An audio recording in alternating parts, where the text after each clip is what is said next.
పవన్ కళ్యాణ్ పైన పవన్ కళ్యాణ్ యుద్ధం చేస్తే ఎలా అన్నదే ప్రశ్న.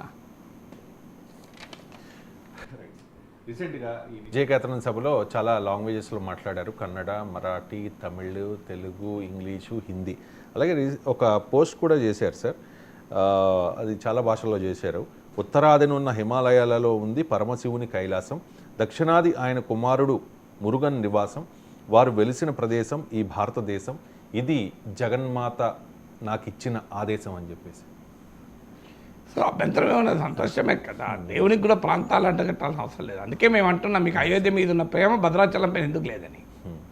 అయోధ్యకు వచ్చిన పోయిన వారు ఒక్కరోజు భద్రాచలం వచ్చాడు ఆ మోడీ అయిన అమిత్ షా అయినా.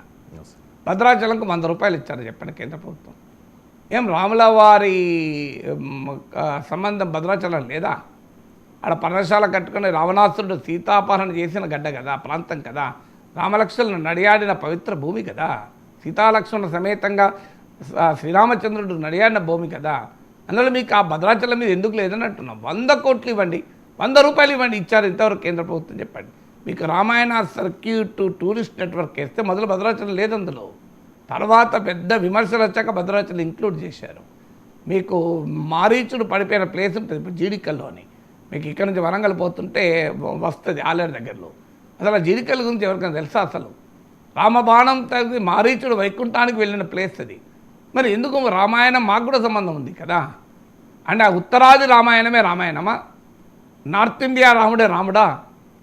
దక్షిణాదిలో రాముడు లేడా? అందుకే మొన్న రేవంత్ రెడ్డి కూడా ఎక్కడో అన్నాడు, మాకు ఇండియా టుడే కాంక్లేవ్లో అడిగాడు, మీరు అయోధ్య వెళ్ళలేరా మీరు అంటే మరి మా భద్రాచలంకు మోడీ వచ్చాడా అన్నాడు. సో ఎందుకు మరి ఈ ప్రశ్న అడుగుతున్నాం. మీరు భద్రాచల రాముడికి ప్రత్యేకత లేదా? ఎందుకు మరి భారతీయ జనతా పార్టీకి అయోధ్య రాముడి మీద ఉన్న భక్తి భద్రాచల రాముడి మీద ఎందుకు ఉండదు? త్రివేణి సంగమము ప్రయాగరాజులో ఉన్న త్రివేణి సంగమం మీద ఉన్నది, మా గోదావరి కృష్ణ మా నదులపైన ఎందుకు ఉండదు అని అడుగుతున్నాను. ఇవి కూడా పవిత్ర నదులే కదా, కాదని ఎవరన్నారు ఇది? సో మన ఆ మహాకుంభకి ఇచ్చినటువంటి ప్రాధాన్యత మా కృష్ణా పుష్కరాలకు గోదావరి పుష్కరాలకు అందులో కొంతైనా, మొత్తం ఇవ్వమని కూడా అంటలేదు. మహాకుంభ విశిష్టత నేనేమి తగ్గించదలుచుకోలేదు. అది గొప్ప ఆధ్యాత్మిక విశిష్టత ఉండవచ్చు, కానీ కృష్ణా పుష్కరాలు గోదావరి పుష్కరాలకు ఏ విశిష్టత ఉండదా? వాటికి ఏమైనా అప్పుడు కేంద్ర ప్రభుత్వం ఏ స్థాయిలో సహకరించింది చెప్పండి. మా కృష్ణా పుష్కరాలు కూడా మోడీ వచ్చి పుష్కర స్నానం చేస్తే, గోదావరి పుష్కరాలు అమిత్ షా వచ్చి మోడీ వచ్చి పుష్కర స్నానం చేస్తే మాకు ఆనందం కదా, ఎందుకుంటుందని అడుగుతున్నాను. ఇలా తప్పేమున్నది? సో అందువల్ల పవన్ కళ్యాణ్ బీజేపీ తరఫున బ్యాటింగ్ చేసే ముందు అడగాల్సిన ప్రశ్నలు ఇవి కదా. సో ఈ ప్రశ్నలు మీరు ఎందుకు అడగడం లేదు అని క్వశ్చన్ కదా. సో ఈ ప్రశ్నలు అడిగితే తప్పేంటి? అందువల్ల దైవానికి మనం ప్రాంతాలు అంటగట్టకూడదు, దైవానికి ప్లేస్ అంటగట్టకూడదు. అందుకే ఎవరు అన్నారు, దేవుడికి జీవుడికి తేడా ఏంటి అంటే, ఎక్కడ పడితే అక్కడ ఉండేవారు దేవుడు, ఎక్కడ పడితే అక్కడే ఉండేవాడు జీవుడు. మనం ఎక్కడ పడితే అక్కడే ఉంటాం, వేరే మనం ఇక్కడ పోం. కానీ దేవుడు సర్వంతర్యామి. దేవుడికి భాష, మతము, ప్రాంతము, దేవుడికి ఈవెన్ మతం కూడా అంటగట్టద్దని కదా ధర్మశాస్త్రాలు చెప్పేది. రామకృష్ణ పరమహంస అంటాడు కదా, దారులు వేరైనా చేరే చోటు ఒకే దగ్గరికి అని. అలాంటిది కరెక్టే, కానీ ఇదంతా సౌత్ ఇండియన్స్కే నీతులు, మళ్ళీ హిందీ వాళ్ళకు ఉండవు ఇవన్నీ. సో ఎందుకు మరి మీకు హిందీ వారికి ఈ రకమైన భారతీయత మన అన్నారు? ఎందుకు మీకు మమ్మల్ని నల్లవారితో స్వాధీనం చేస్తున్నాను తరుణ్ విజయ్ అనే బీజేపీ మాజీ ఎంపీ, పెద్ద పాంచజన్య సంపాదకులు కూడా ఉన్నారు.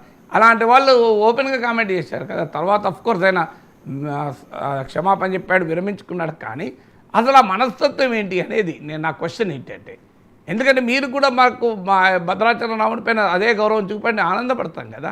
అయోధ్య రాముడికి ఇచ్చిన ప్రాధాన్యతలో 10% ఇవ్వండి. అయోధ్య రాముడే, రాముడు పుట్టిన చోట కదా, దాని మించింది ఏముంటుంది. కానీ భద్రాచల రాముడికి కూడా ఎంతో కొంత విశిష్టత ఉంటుంది కదా. కానీ ఎక్కడన్నా యోగి ఆదిత్యనాథ్ ఇన్నిసార్లు వచ్చాడు ఎన్నికల ప్రచారానికి, ఒక్కరోజైనా భద్రాచలం రాముల వారి దర్శనం చేసుకున్నాడు నాకు గుర్తున్నది, చేసుకోలే. అమిత్ షా వచ్చాడు, జేపీ నడ్డా వచ్చాడు, నరేంద్ర మోడీ వచ్చారు, ఇంతమంది కేంద్ర మంత్రులు వచ్చారు, ఎంతమంది పోయారు భద్రాచలం పోండి. మరి అయోధ్య రాముల వారిపైన ఉన్న భక్తులు రాములవారే కదా. అయోధ్యలో ఉంటుంది, భద్రాచలంలో ఉంటుంది, ఎక్కడ ఉంటుంది? రామేశ్వరం అయినా ఏదైనా రాముల వారే కదా. సో మీరు రాముల వారికి ప్రాశస్త్యానికి కూడా ప్రాంతపరమైన భాషాపరమైన తేడాలు చూస్తున్నప్పుడు అనివార్యంగా వాటిని ప్రశ్నించాల్సిన పవన్ కళ్యాణ్ భారతీయ జనతా పార్టీకి బ్రాండ్ అంబాసిడర్గా ఎందుకు మారుతున్నాడు అన్నదే ప్రశ్న. ఇక విజయకేతనం సభలో పవన్ కళ్యాణ్ స్పీచ్ వైసీపీ నాయకులకే కాదు సార్, తెలుగుదేశం పార్టీకి కూడా మింగుడు పడని పరిస్థితి. పవన్ కళ్యాణ్ చెప్పారు, నిలిచాం గెలిచాం 4 దశాబ్దాల తెలుగుదేశం పార్టీని గెలిపించాము అని చెప్పి, నిలిచేలా చేశాము అని చెప్పి. అండ్ పిఠాపురం వరంకేమో నాగబాబు ఇచ్చిన కౌంటర్, ఎవరో పవన్ విజయానికి కారణం అనుకుంటే అది మీ కర్మ, పిఠాపురంలో గెలిచింది పవన్ కళ్యాణ్ వల్ల అండ్ జన సైనికుల వల్ల మాత్రమే అని చెప్పేసి.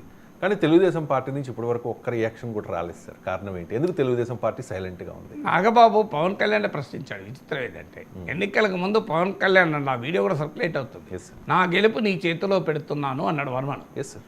నా గెలుపు నీ చేతిలో పెడుతున్నాను అని పవన్